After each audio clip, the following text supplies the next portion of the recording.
In the bullshit department, a businessman can't hold a candle to a clergyman. Because I gotta tell you the truth, folks. I gotta tell you the truth. When it comes to bullshit, big time, major league bullshit, you have to stand in awe of the all-time champion of false promises and exaggerated claims, religion. No contest. No contest. Religion easily has the greatest bullshit story ever told. Think about it. Religion has actually convinced people that there's an invisible man living in the sky who watches everything you do every minute of every day. And the invisible man has a special list of 10 things he does not want you to do. And if you do any of these 10 things, he has a special place full of fire and smoke and burning and torture and anguish where he will send you to live and suffer and burn and choke and scream and cry forever and ever till the end of time. But he loves you.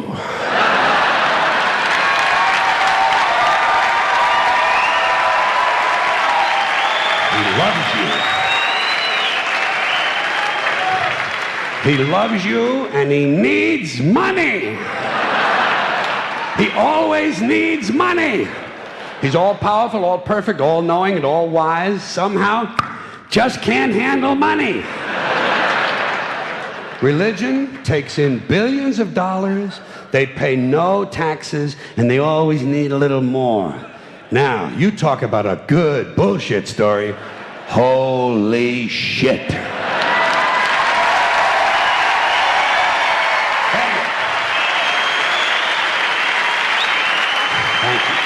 But, thank you very much. But I want you to know something. This is sincere. I want you to know, when it comes to believing in God, I really tried. I really tried. I tried to believe that there is a God who created each of us in his own image and likeness, loves us very much, and keeps a close eye on things. I really tried to believe that, but I gotta tell you, the longer you live, the more you look around, the more you realize something is fucked up. Something is wrong here. War, disease, death, destruction, hunger, filth, poverty, torture, crime, corruption, and the ice-capades. Something is definitely wrong. This is not good work. If this is the best God can do, I am not impressed. Results like these do not belong on the resume of a supreme being. This is the kind of shit you'd expect from an office temp with a bad attitude.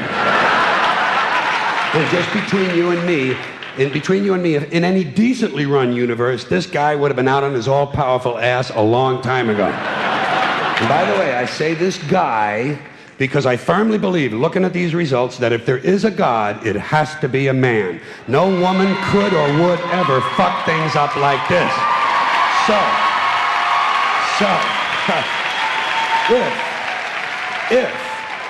If there is a God, I think most reasonable people might agree that he's at least incompetent and maybe, just maybe, doesn't give a shit. Doesn't give a shit, which I admire in a person and which would explain a lot of these bad results.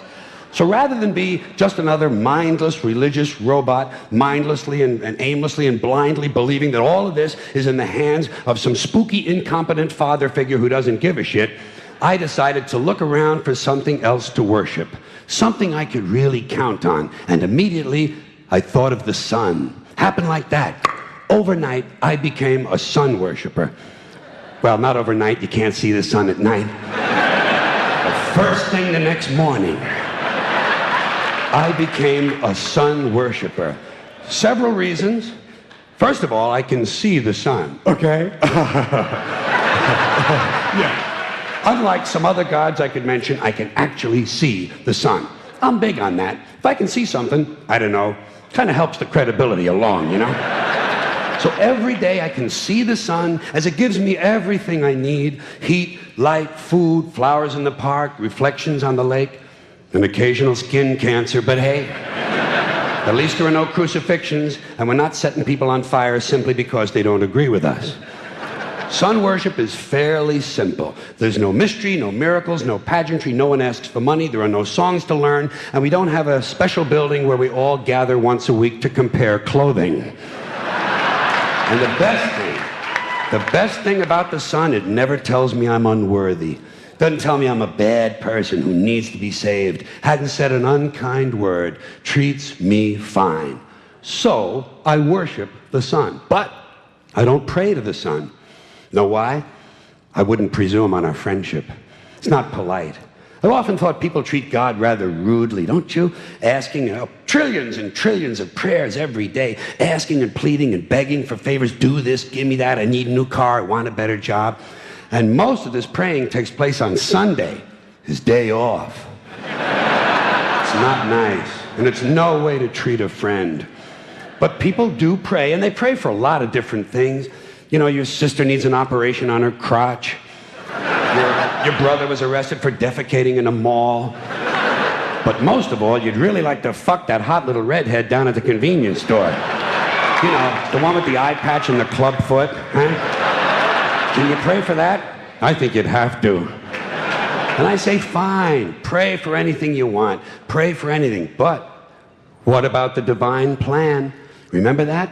The divine plan. Long time ago, God made a divine plan. Gave it a lot of thought, decided it was a good plan, put it into practice. And for billions and billions of years, the divine plan has been doing just fine.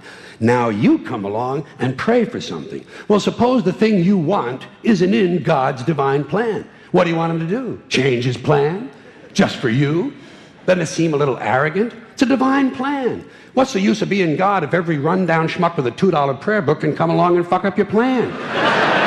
And here's something else, another problem you might have. Suppose your prayers aren't answered. What do you say? Well, it's God's will. Thy will be done. Fine, but if it's God's will and he's going to do what he wants to anyway, why the fuck bother praying in the first place? Seems like a big waste of time to me.